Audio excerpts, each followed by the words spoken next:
अक्सर सोचती कि काश कहीं अचानक ये आवाज़ फिर से उसे पुकार कर वो सब कुछ कह दे जिसे सुनने की चाह सदा से उसके दिल में रही। आज वर्षों बाद वही आवाज़ सुनने को मिली थी, मगर सीमा को उस आवाज़ में पहले वाली कोमलता और सच्चाई नहीं वरन रूखापन महसूस हो रहा था। कभी खुली तो कभी अपने परिवार पर झल्लाती आवाज़ सुनते हुए सीमा बरबस सोचने लगी कि क्या जिंदगी की चोटों ने उस स्वर से कोमलता दूर कर दी, या फिर हम दोनों के बीच आई दूरी का एहसास उसे भी हुआ था। कई दफ़ा लोगों के बीच का रिश्ता अनकहा सा रह जाता है, फासले कभी सिमट नहीं पाते और दिल की कसक दिल में ही रह जाती है। कुछ ऐसा ही रिश्ता था उस आवाज़ के मालिक यानी नवनीत से सीमा का। सीमा बहुत उत्सुक थी उसे एक नज़र देखने को। 10 साल बीत चुके थे। वो सीट से उठी और दरवाजे की तरफ देखने लगी जिधर से आवाज़ आ रही थी। सामने एक शख्स अपने बीवी बच्चों के साथ अपनी सीट की तरफ बढ़ता नजर आया। सीमा गौर से उसे देखने लगी। केवल आंखें ही थीं जिनमें 10 साल पहले वाले नवनीत की झलक नजर आ रही थी। अपनी उम्र से वो बहुत अधिक परिपक्व नजर आ रहा था। माथे पर दूर तक बाल गायब थे। आंखों में पहले वाली नादान शरारतों की जगह चालाकी और घमंड था। शरीर पर चर्बी की मोटी परत, निकली हुई तौंद। लगा ही नहीं कि कॉलेज के दिनों का वही हैंडसम और स्मार्ट नवनीत सामने खड़ा है। नवनीत ने भी शायद सीमा को पहचाना नहीं था। वो सीमा को देख तो रहा था मगर पहचानी नजरों से नहीं। अभी तो एक खूबसूरत लड़की को देखकर जैसे कुछ पुरुषों की नजरें कामुक उठती हैं वैसे, और ये सीमा को कतई बर्दाश्त नहीं था। वो चुपचाप आकर सीट पर बैठ गई और पुरानी बातें सोचने लगी। कॉलेज का वो समय जब दोनों एक साथ पढ़ते थे। वैसे उन दिनों सीमा बहुत ही साधारण सी दिखती थी, पर नवनीत में ऐसी कई बातें थीं जो उसे आकर्षित करती। कभी किसी लड़के से बात न करने वाली सीमा अक्सर नवनीत से बातें करने के बहाने ढूंढती। पर अब वक्त बदल गया। अच्छी सरकारी नौकरी और सुकून की जिंदगी ने सीमा के चेहरे पर आत्मविश्वास भरी रौनक ला दी थी। फिजिकली भी उसने खुद को पूरी तरह मेंटेन कर रखा था। जो भी पहनती उस पर वो खूब जचता। सीमा चुपचाप पत्रिका के पन्ने पलटने लगी। ऐसा नहीं है कि इस गुजरे वक्त में सीमा ने कभी नवनीत के बारे में सोचा नहीं था। एक दो दफ़ा फेसबुक पर उसकी तलाश की थी। उसकी गुजर रही ज़िंदगी को फेसबुक पर देखा भी था। उसका नया फ़ोन नंबर भी नोट कर लिया था, पर कभी फ्रेंड रिक्वेस्ट नहीं भेजी और ना ही फ़ोन किया। आज सीमा भी फ्री बैठी थी तो सोचा क्यों ना उससे चैटिंग ही कर ली जाए। कम से कम पता तो चले कि वो शख्स नवनीत ही है या कोई और। उसे कुछ याद है भी या नहीं। अतः उसने व्हाट्सएप पर नवनीत को हाय लिखकर भेज दिया। तुरंत जवाब आया, कैसी हो, कहाँ हो तुम। वो चौंकी। एक पल भी नहीं लगा उसे सीमा को पहचानने में। प्रोफाइल पिक सीमा ने ऐसी लगाई थी जिसे डेटेड कर कलरफुल बनाया गया था और फेस क्लियर नहीं था।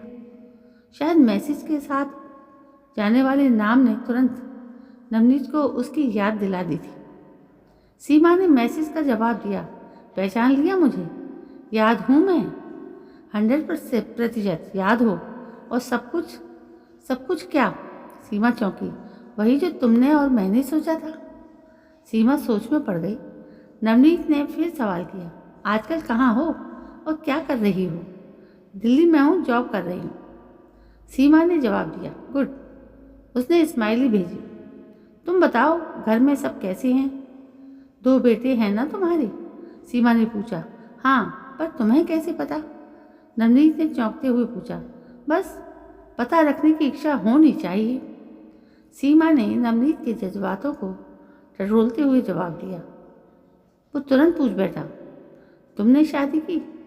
नहीं, अभी तक नहीं की। काम में ही व्यस्त रहती हूँ। मैं तो सोच रहा था कि पता नहीं कभी तुमसे कांटेक्ट होगा भी या नहीं, पर तुम आज भी मेरे लिए फ्री हो। नवनीत की फीलिंग्स बाहर आने लगी थी, पर सीमा को उसके बोलने का तरीका अच्छा नहीं लगा। गलत सोच रहे हो, मैं किसी के लिए फ्री नहीं होती, बस तुम्हारी बात अलग है, इसलिए बात कर ली। सीमा ने मैसेज किया। मैं भी वही कह रहा था।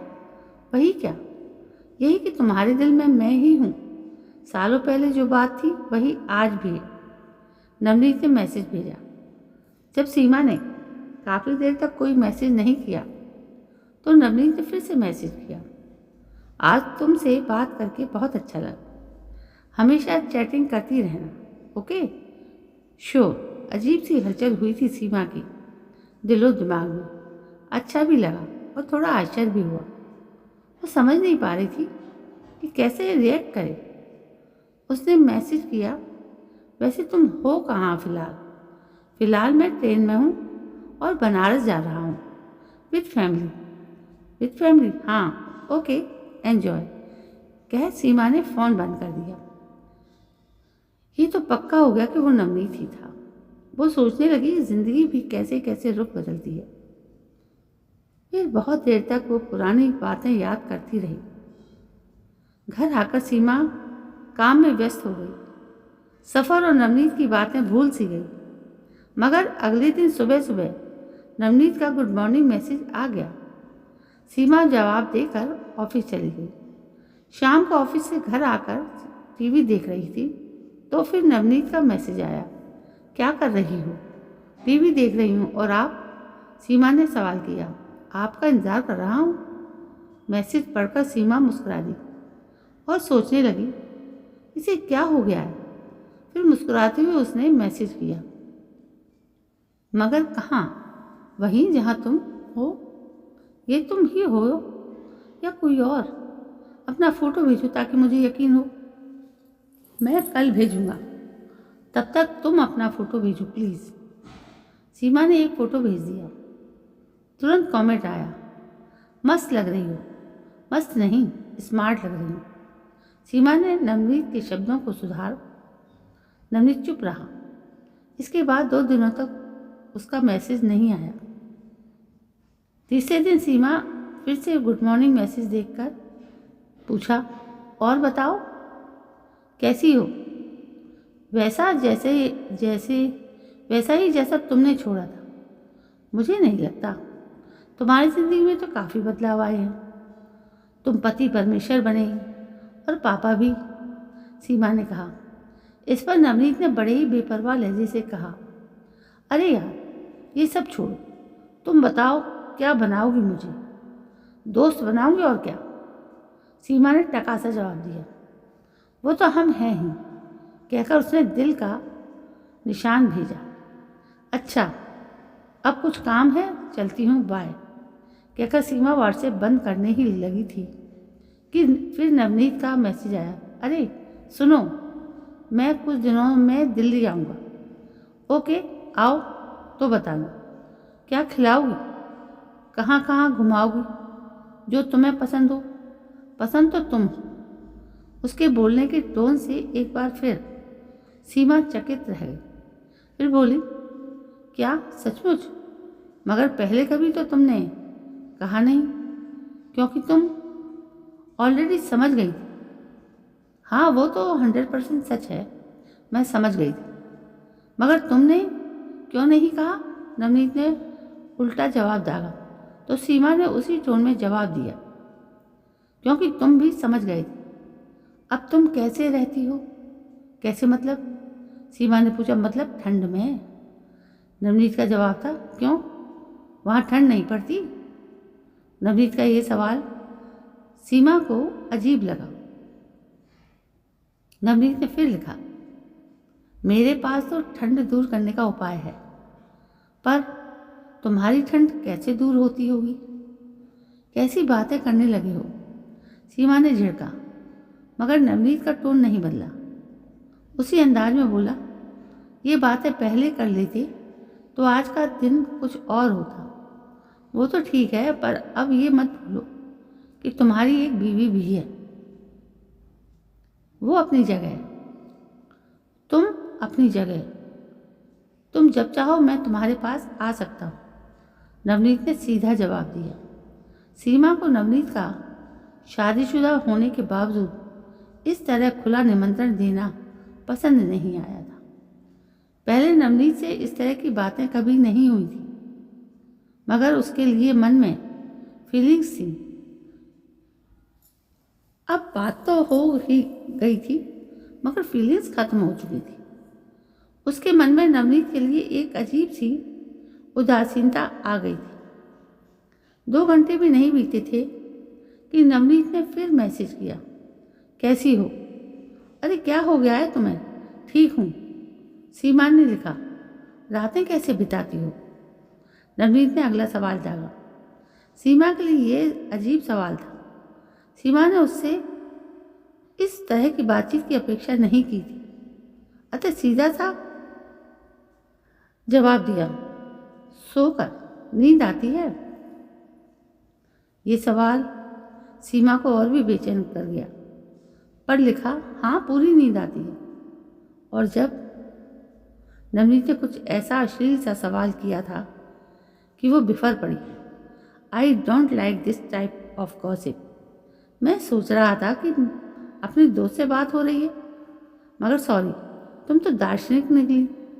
नवनीत ने सीमा का मजाक उड़ाया तो सीमा ने कड़े शब्दों में जवाब दिया, मैंने चैटिंग करने से मना नहीं किया, मगर एक सीमा में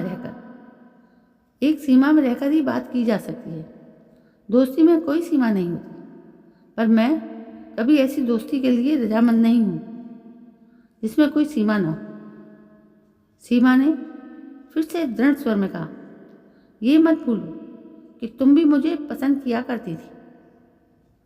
पसंद करना अलग बात है, पर उसे अपनी जिंदगी की गलती बना लेना अलग। शायद मैं ये कतई नहीं चाहूँगी कि ऐसा कुछ भी हो। इस तरह की बातें करनी है तो प्लीज़ अब कभी मैसेज मत करना मुझे।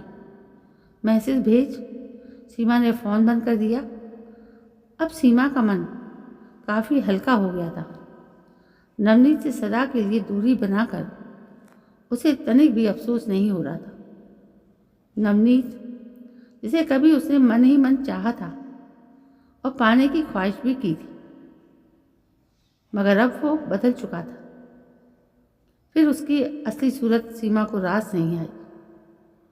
तो दोस्तों, ये थी एक कहानी, एक ऐसे प्यार का अंत जो अंधेरे में था। आपको कैसी लगी? यदि पसंद आई हो तो लाइक शेयर कमेंट जरूर करिए और मेरे चैनल को सब्सक्राइब करना तो बिल्कुल भी ना भूलें। कल मैं फिर हाजिर होती हूँ एक नई कहानी को लेकर। तब तक के लिए जय हिंद, वंदे मातरम।